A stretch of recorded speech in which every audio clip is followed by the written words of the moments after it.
If we're not going to really address it and be honest, there's a struggle that is going on in with us as people of color. Understanding one's heritage is important because it gives a sense of identity.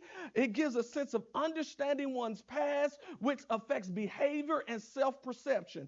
The subtle, acceptable racial prejudice that still exists in America, coupled with the lack of knowledge of one's heritage and the treatment of second-class citizenship as being inferior.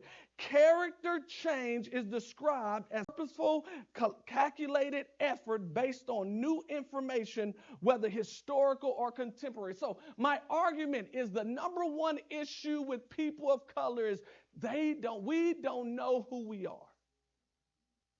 We don't know who we are. We don't know what we can contribute. And some of that comes from the lack of us passing on from one generation to the next. This is why God tells the children of Israel, even when they're about to come out of bondage, he says, go and tell your children, teach your children these things that are happening to you. Why? Because he wanted them to carry on and for them to know what God has done for them in these moments.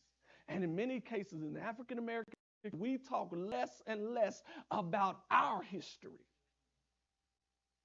And the truth of the matter is, it's so vitally important because until one begins to learn and understand who they are, because we talk about behavior and we act like behavior is the end all be all. But you cannot change behavior if the person still don't see themselves in a proper way.